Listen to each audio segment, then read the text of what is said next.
समय की ताकत को समझाने के लिए मैं एक प्रेरणादायक कहानी प्रस्तुत करती हूँ। ये कहानी एक राजा और उसके जीवन में समय के परिवर्तन की गाथा है, जो हमें ये सिखाती है कि समय से बड़ा कोई नहीं है। इस कहानी में हम देखेंगे कि कैसे समय ने एक शक्तिशाली राजा को विनम्र और समझदार व्यक्ति में बदल दिया। कहानी राजा चंद्रसेन और समय की शक्ति। बहुत समय पहले हिमालय की तलहटी में स्थित एक विशाल और समृद्ध राज्य था, जिसका नाम अंशपुर था। उस राज्य के राजा चंद्रसेन थे। चंद्रसेन शक्तिशाली, वीर और बुद्धिमान शासक थे। उनके राज्य में खुशहाली थी और उनकी प्रजा उन्हें भगवान की तरह पूजती थी। चंद्रसेन का सबसे बड़ा गर्व उनकी अपार शक्ति और दौलत थी। उन्हें लगता था कि उनके जीवन में कभी कोई विपत्ति नहीं आ सकती। उनके दरबार में हर दिन देश विदेश से बड़े बड़े व्यापारी, विद्वान और राजदूत आते थे। चंद्रसेन का अहंकार बढ़ता जा रहा था। वह समय की महत्ता को नकारते थे और सोचते थे कि उनका राजपाट कभी नहीं डगमगाएगा। समय का पहला संकेत। एक दिन दरबार में एक साधु आए। साधु के चेहरे पर अपार शांति थी। उन्होंने राजा चंद्रसेन से कहा, हे राजन, समय सबसे बड़ा गुरु है।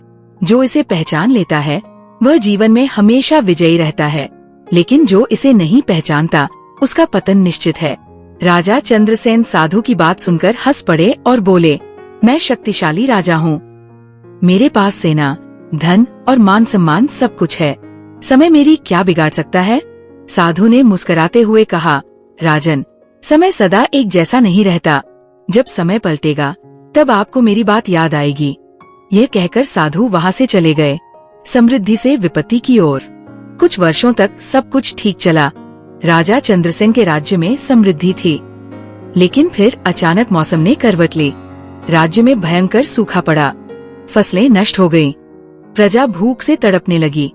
राजा ने अपने खजाने से अनाज वितरित किया, लेकिन समस्या इतनी बड़ी थी कि खजाना भी खाली हो गया। राज्य में असंतोष बढ़ने लगा। पड़ोसी राज्यों ने इस कमजोरी का फायदा उठाने की सोची। एक दिन दुश्मन राजा ने अंशपुर पर हमला कर दिया। चंद्रसेन ने पूरी शक्ति से युद्ध लड़ा, लेकिन उनकी सेना कमजोर पड़ चुकी थी। अंततः चंद्रसेन को हार का सामना करना पड़ा और उन्हें अपना राज्य छोड़कर भागना पड़ा।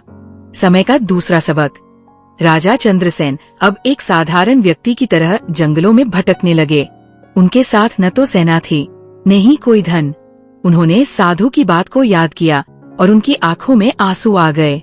भटकते भटकते राजा एक छोटे से गांव में पहुँचे। वहाँ उन्हें एक किसान ने अपने घर में आश्रय दिया। किसान गरीब था, लेकिन उसने राजा को भोजन कराया और आराम करने दिया। चंद्रसेन ने किसान से पूछा, तुम इतने कठिन समय में भी खुश कैसे हो? किसान ने मुस्कुराते हुए कहा, महाराज, समय कभी एक जैसा नहीं रहता। कभी सुख आता है, कभी दुख। मैं समय के हर पल को स्वीकार करता हूँ और मेहनत करता हूँ। यही मेरा सुख है। राजा चंद्रसेन ने किसान की बात से गहरी शिक्षा ली। उन्होंने समय के महत्व को समझा और अपने जीवन में विनम्रता को अपनाया। वापसी का सफर। कुछ वर्षों के बाद पड़ोसी राज्य के राजा की मृत्यु हो गई। वहाँ अराजकता फैल गई। प्रजा ने चंद्रसेन को अपना राजा मानने की गुहार लगाई। चंद्रसेन ने वापसी की और इस बार एक विनम्र और समझदार राजा के रूप में शासन किया। उन्होंने हर सुख दुख को समय का हिस्सा मानकर स्वीकार किया। निष्कर्ष। इस कहानी से हमें ये शिक्षा मिलती है कि समय सबसे ताकतवर है। ये कभी एक जैसा नहीं रहता। जो समय का सम्मान करता है वो जीवन में हमेशा संतुलित और सफल रहता है। समय न केवल हमें सुख दुख का अनुभव कराता है, बल्कि जीवन के हर पल से कुछ न कुछ सिखाता भी है। ऐसे ही मोटिवेशनल कहानी सुनने के लिए हमारे वीडियो को लाइक करें और चैनल को सब्सक्राइब करें। धन्यवाद।